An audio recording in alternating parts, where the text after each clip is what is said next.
Welcome to Leading Organizations That Matter, a podcast about leadership and how we find meaning, purpose, and impact in our work.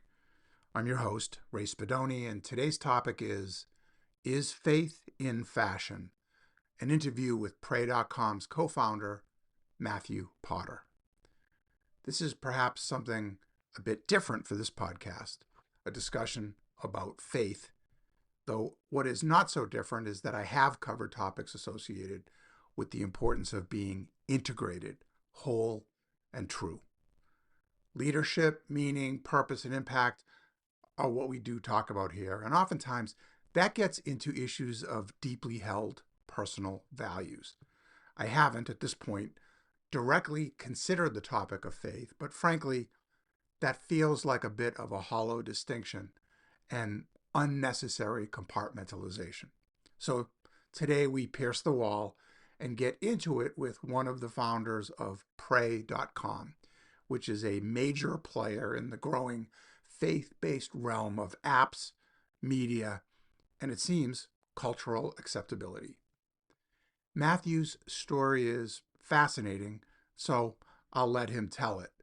But just know that after having been a successful and wildly prolific app developer, he had a chance encounter with a friend, and that changed the course of his life. Let's get into it. Welcome to the podcast, Matthew. Thank you for being here. Thanks for having me, Ray. It's an honor and a blessing to be here. Awesome. Well, in the pre-recorded intro for this episode, as I tend to do on all these episodes, I talk a little bit about the person I'm about to interview, but in this one, I describe to listeners that faith-related topics are not typically the ones I cover here on this podcast. And so today marks a bit of a departure point. So I'm delighted that you're here to help ease us through the transition. And I think that your personal story and what you've done at Pray.com make you just the right person to do so. So thank you. Well, thanks for having me. I'm excited to broach the topic. And also, we can talk about prayer and science, which are two things that, people would think are juxtaposed against each other, but they actually go together. And we can explain that as well. Fantastic. Fantastic. So I did mention in the pre-recorded part that you are one of the co-founders of the app. And I didn't say much more about that because I think you should do that. But first, I think it would be very helpful just to set the context. If you could tell people about Pray.com, what it is, a little bit about the history, what you're aiming to do with the platform, maybe a little bit about its reach and its impact. Yeah. So not a problem at all. Pray.com is the #1 app for daily prayer and faith-based content. We started back in 2016, October of 2016, and now we're here in 2025. Pray.com is the largest growing Christian audience in the nation, so in the United States. And we have over 19 million downloads of the Pray.com app, 168 million shares of content outside the app on other platforms like iMessage or email.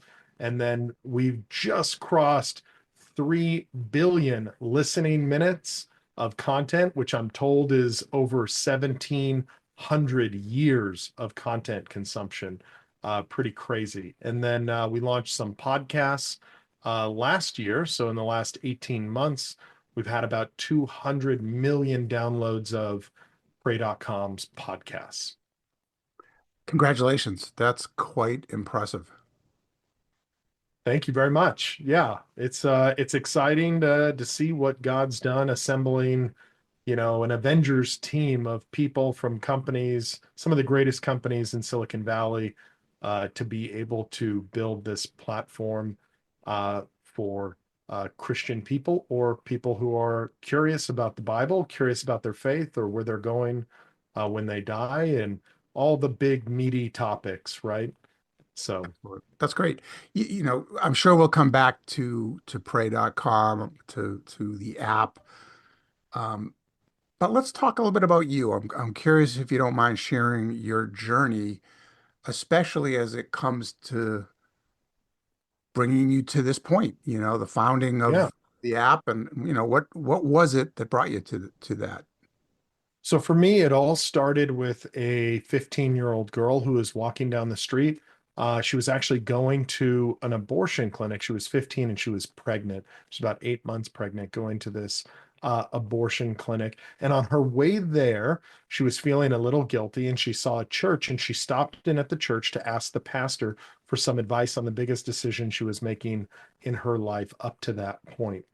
And the pastor was a new pastor, so he was a little nervous, thinking this is a life or death, situation that he's in. So he called a buddy of his in Los Angeles who planted a 20-person church in LA and said, "Hey, what should I tell this 15-year-old girl who's pregnant, who just walked in my door? I've never met her before. I don't know her parents. You're way better at this than me. What do I tell her?" And the pastor with the 20-person church in Los Angeles said, "You know what? It is providential that you called me today. There's a couple that just joined my church who's been trying to have children for 10 years and they've been struggling and haven't been able to have children. Why don't you ask that girl if she'd be willing to give that baby up for adoption to this wonderful family that just joined my congregation?" And the girl said yes.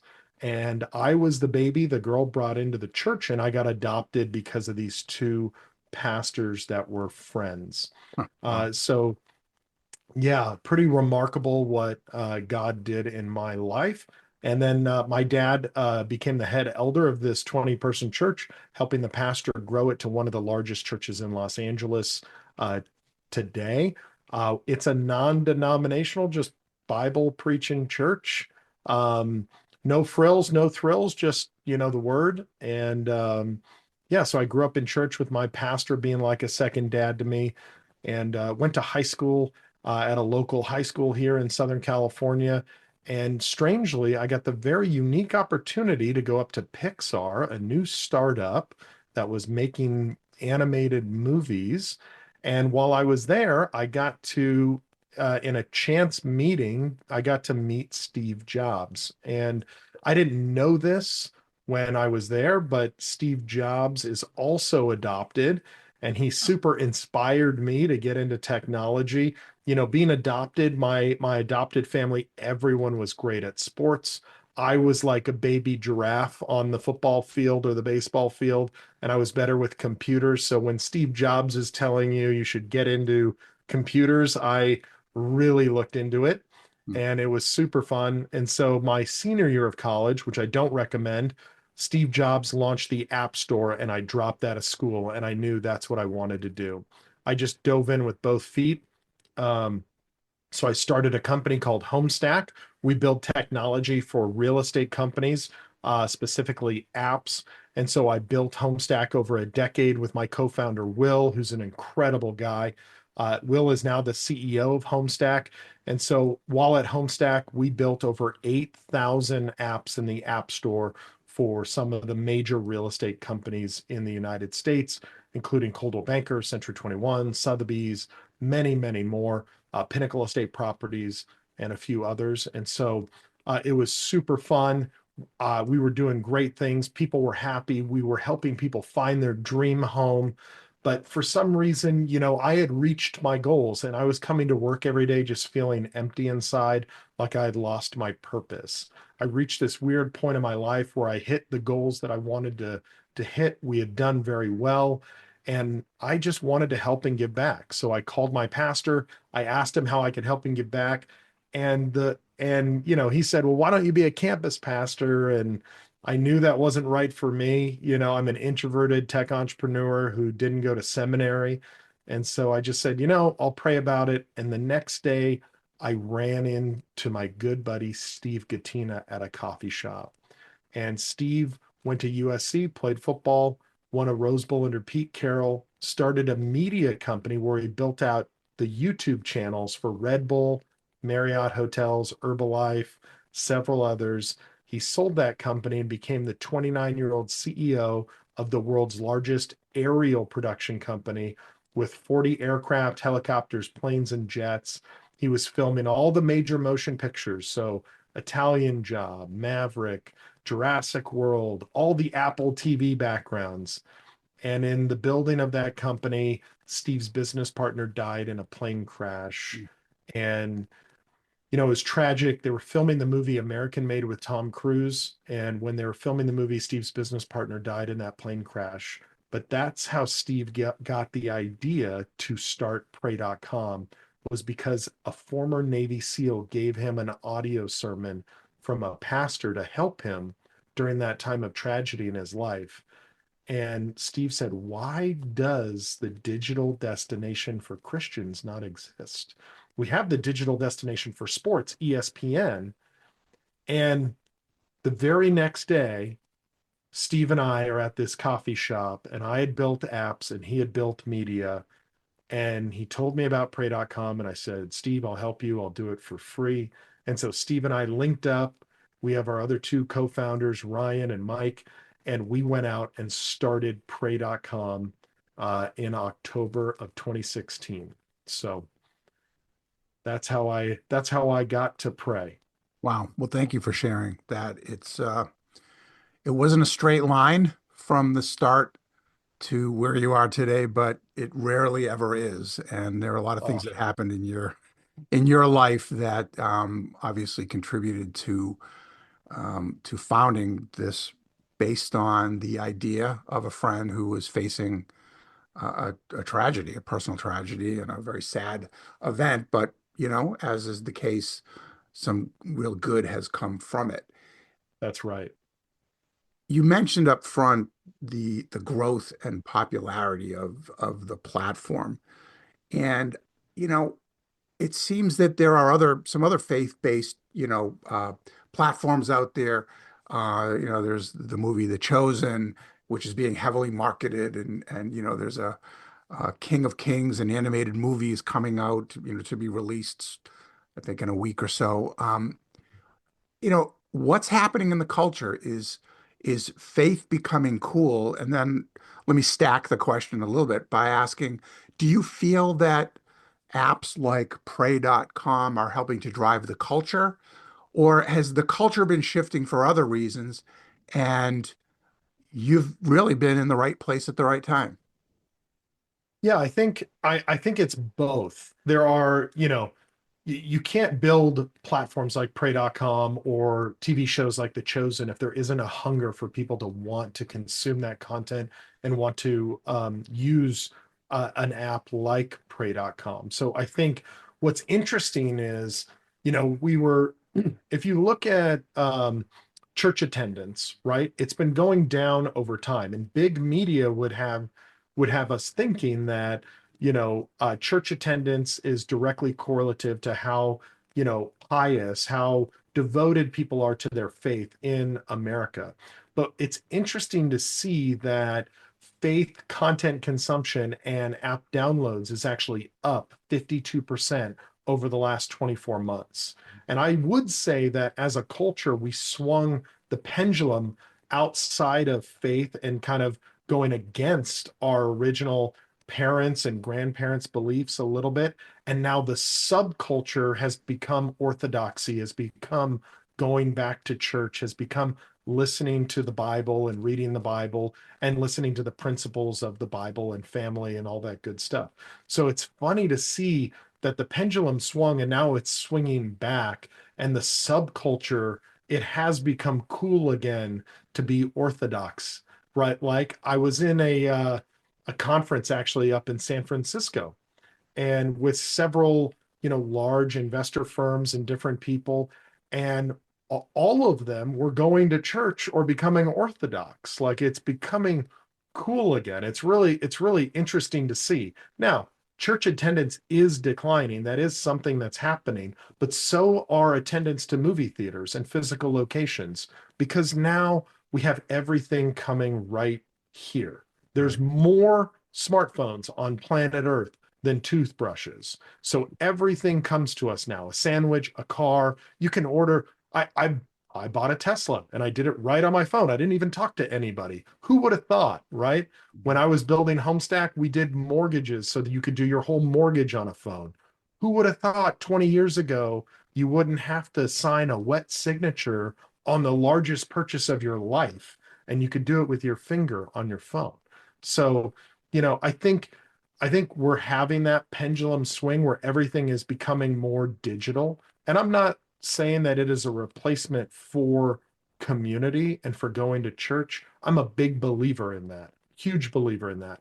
But I think what's interesting is the average church attendance was once a month with, engaging with your faith for about 1 hour a month on average. And now on pray.com, at least with our data, we can say we've increased that to people checking out the app 60 times per month for an average of 6 to 8 hours Hmm. of content consumption for faith related topics or the Bible or exploring their Christianity. So it's super interesting to see what's happening. Well, this shift, there's probably two ways to look at it, depending on your values and how you experience spirituality, or whether you even do experience spirituality. If you are a Christian, you might look at this and say, well, it's the hand of God directing this, and we are moving in this direction, and that's great. Um, there's another way to look at it, though, and I wonder if you have any thoughts about this, which is that we went through a major pandemic.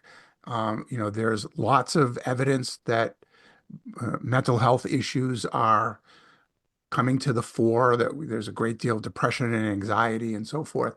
And so the question is, are there some things happening in our culture that are pushing people back to faith, spirituality, and to God?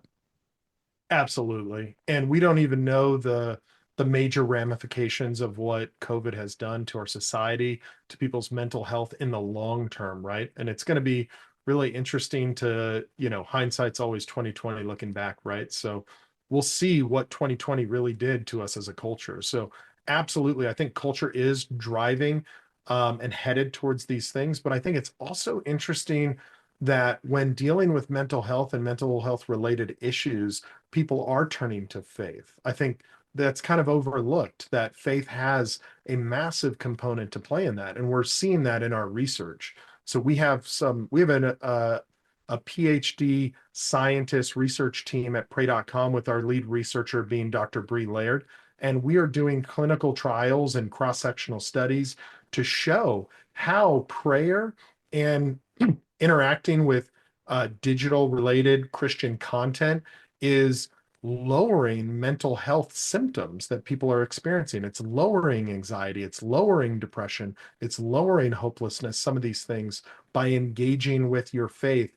And actually, the frequency matters the most. So it's developing that daily healthy habit of prayer, reading your Bible, engaging with your faith that has the largest decrease in those mental health symptoms. And so, yeah, I absolutely believe that culture and a global pandemic has something to do with it. But I think there is also, it was happening before the pandemic. We had since 2005, if you look at some of the CDC data, suicide rates in the United States have been increasing ever since 2005. Now, the pandemic may have poured gasoline on an already burning fire, but we have needed to get back to this. In my belief, we need to get back to our faith when we look at these different scientific studies, clinical trials, things that are happening. And you see it also in Harvard's Human Flourishing Project. So, Harvard's Human Flourishing Project on how human beings can flourish the most, they actually left out a religious or faith component from the Human Flourishing Project. And they're finding that when you add in the faith and religious component to human flourishing, the outcomes are even more outsized than their original Human Flourishing Project. So you're seeing this not just, from the preacher who's on the street or inside the church, but you're seeing this from the CDC. You're seeing it from research studies that pray.com is conducting and other people are conducting on prayer and faith. And then you're also seeing it in people's actions that they're taking from consuming faith-based content, and that increase of faith-based content consumption over the last 24 months. That's great.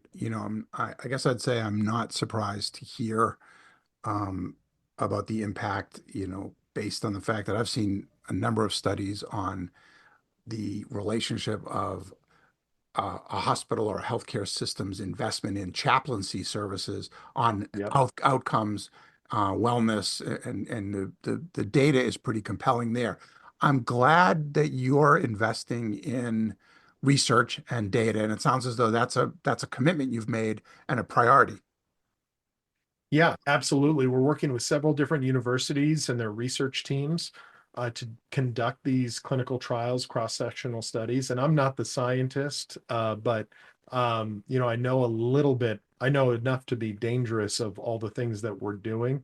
And we are committed at Pray.com to showing that prayer and science are one and the same. Because as a Christian, I believe that we were created in the image of God. We're created by God.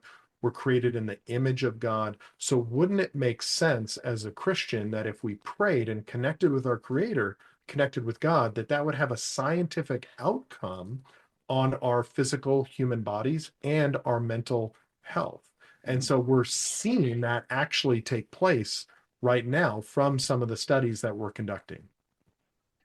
Well, I've seen over the course of my professional career that for the most part, we compartmentalized our faith lives outside of our professional lives. Sometimes they could intertwine, but that was probably more the exception than the rule. And since I became a coach, and as I've been, working with a number of clients, it's not uncommon to get into meaning making and, concepts of purpose and a person's core values. And the reticence to get into issues of faith seems diminished now compared to 5 years ago. 5 years ago, it was pretty uncommon that someone would want to get into a conversation about this, but that seems like that's diminishing. The intersection of business and faith, have you had any observations there with even perhaps some employees or employers being willing to be more direct about it? Yes, absolutely. In fact, there's now something called the Ready Index that came out not too long ago. And the Ready Index is gauging companies' diversity, religious diversity, and openness to accepting people's whole person at work based on their religious beliefs. So, yes, I think those walls are coming down of, hey, this is work, and we only talk about work at work, to you can feel comfortable bringing your whole person to work. And we're already seeing employee benefits programs doing that. There's employee benefits programs to go to the gym or to download the Calm app and you get a Buddhist meditation from the Calm app, or you can download and use the Pray.com app in these employee benefits programs. So employers are realizing that, it is tough to compartmentalize someone. That's a person is a person and they can bring their whole person to work, right, while following HR guidelines, but they want to invest in their people more than ever before, which is why they're developing out these employee benefits programs that give them access to apps like Pray.com, Calm, Buddhist meditation, Headspace, Buddhist meditation, some of these different things, because they're realizing that if people are using Pray.com, they're spending less sick days away with mental health issues. They're coming to work feeling better every day. They have purpose. Like The Purpose Driven Life by Rick Warren is the second best selling book of all time besides the Bible, right? So people want to feel like they have a purpose and like they matter and their purpose matters for what they're doing at work. And employers are developing out those programs. They also have what's called employee resource groups, which is kind of like a club at a company. So people think that employers don't want to have religion at work, but Google has an employee resource group for Christians. Facebook has an employee resource group for Christians, Hmm. and they meet and they have a Bible study and they bring speakers in. All of these large corporations are starting to move to these employee resource group models because they know that people want to bring their whole person to work. So yeah, that is changing. Those walls are coming down. Okay. What's interesting, this is the language of return on investment. Applying it to faith is new. Yeah. There's something about that that feels unique to me. Yeah, it is actually all about margin and mission, Mhm. profit and purpose. Right. Like you have to be about both if you want to build something sustainable today. Because we are people, we're all people, and with people come people problems, right? And we want to feel like we can bring our whole person to work, and that's our beliefs set a lot of things, morals in our life, our integrity, that comes from our belief systems.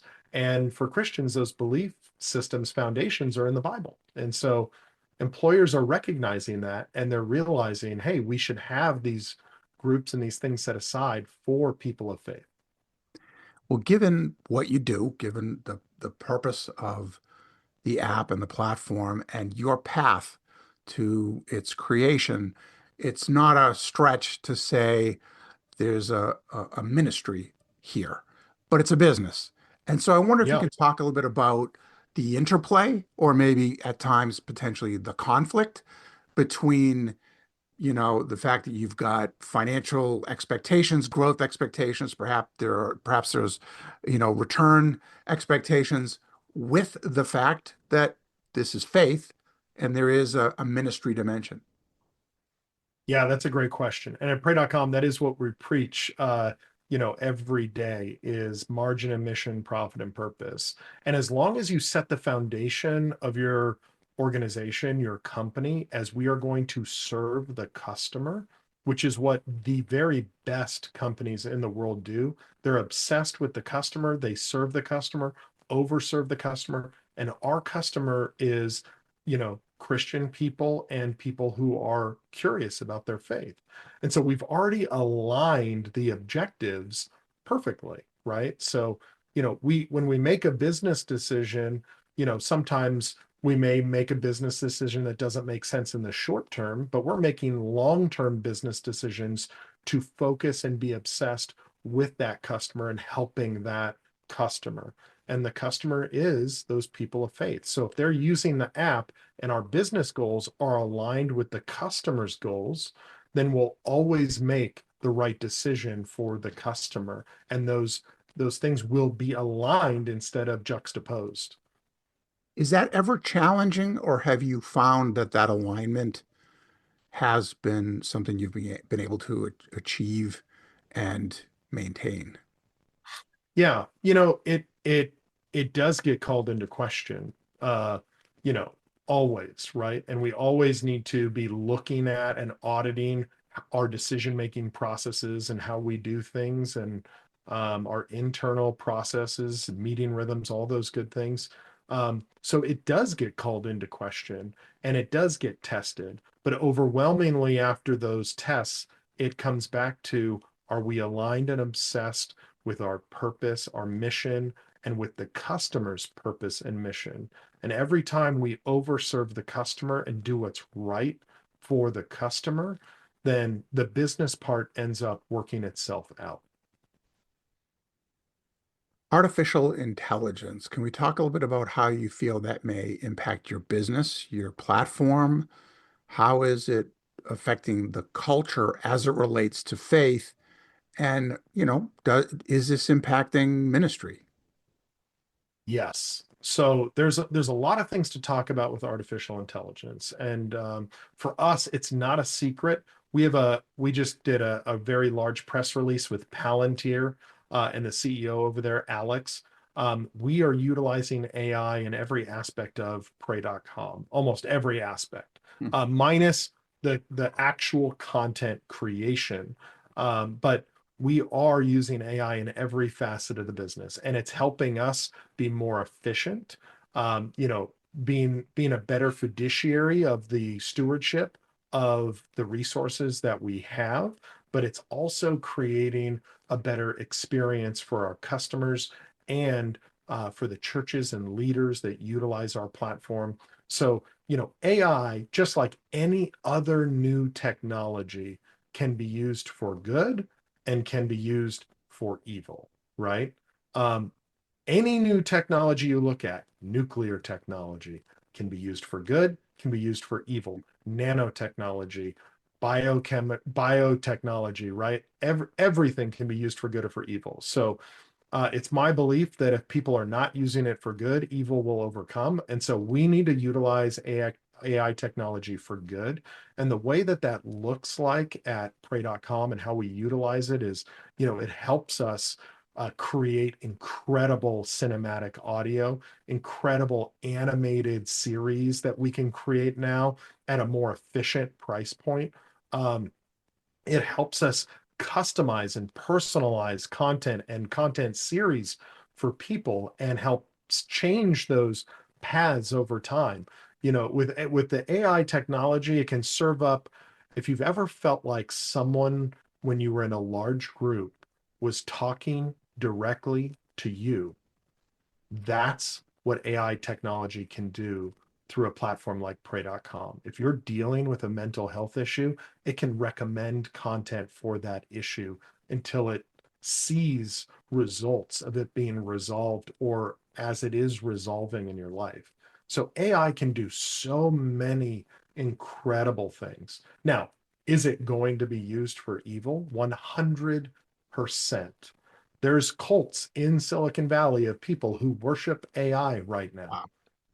I mean, literally, they go to what they would call a service and they worship AI. So and that's not even like it being utilized for bad or for evil, right? It's just people I would say confused. But it will absolutely be used for deep fakes and all sorts of things, lies and making the truth more obfuscated, right? Like you can do that with AI technology, but if no one uses it for good, then it'll only be used for evil. And so we want to utilize it for good, for helping people through those mental and spiritual health crises that they have in their lives. We get reviews, Ray, all the time. Mom is in the hospital at 3 a.m. with their 16-year-old child who just got in a car accident. And they're looking to connect with their faith in that moment because they have no one to call at 3 in the morning. Hmm. Well, Police it's a new form officer, of, I'm sorry, go ahead. police officer who got shared pray.com in the perfect moment when he was in his garage going to commit suicide. And someone shared him the pray.com app right then when he was going to take his service pistol and end everything. Like AI can be used for so many incredible things, and we need to continue to use it for those amazing and good things. There's much to consider there. Going back to something that you mentioned earlier about community, I think we've all seen that, um, as you stated with AI, there's good and there's challenging. And I think with all technology, it's not meant to replace human interaction. It's not meant to replace community, but it does form a different form of community, one that's more accessible and, is open 24 hours a day, as you just suggested in that vignette. Um, is there anything else that worries you about your business, about the future, whether it's AI or anything else? Like what's the challenge that's, the monster under the bed here? Yeah, with everything that's happening right now, we live in the most connected world, but we have the least amount of best friends. Right. And it's definitely correlative as technology is continuing to grow and become more a part of our lives, that we need that human to human connection more than ever before. And I think that's what worries me is we'll figure out the technology and how to make it perfect for people. We'll figure out the programs and the ways to help with mental and spiritual health, but nothing can replace the human connection, like you said. And so that's what worries me. We are in the most connected world, but we can't lose our humanity at the same time.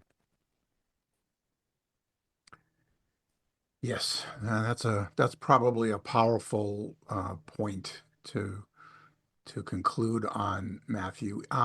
If folks are interested in trying the app, if you know Yeah. what's the entree point for Pray.com, and what does that look like? And is there a way that folks can give it a try for a period of time? Absolutely. So the app has a free and paid section. And I wasn't planning on doing this on this podcast, but just for listening and tuning in, and you may not be religious at all, but just in case you want to check it out, I'm going to give you the entire app for free just for listening to the podcast. So if you go to pray.com/Matt, MATT, you will get the entire app for a year for free. You only have to enter in your email address, and that's just to keep your login safe and secure so that you can log in and consume the content that you want to consume that you might want to check out. So again, if you just go to pray.com/Matt, MATT, you can get the entire app for free. Now you can go to your app store, Apple App Store, Google Play Store, and download the app. But if you go to that URL first, you'll get the whole app for free just for listening to the podcast and listening to my story. So thank you so much. Well, thank you. That's very generous, and I would say it's worth checking out. I think there's probably a lot on there that would be beneficial. I've certainly been playing around with it, and I'm quite impressed. So thank you so much. Thanks for being on my podcast, Matthew, and I wish you the very best and your team there. You're doing something really important, and you're having a great impact in our culture and our world. So thank you for that. Thank you, Ray, so much for having me on the podcast. It's been an honor and a blessing, and just really appreciate it and grateful for you. Thanks for listening. Leaving a positive review and letting others know about this podcast will help a great deal. My mission is to help empower organizations that matter by supporting those who lead them. I offer coaching, mentoring, and consulting services. You can learn more about me at rayspadoni.com.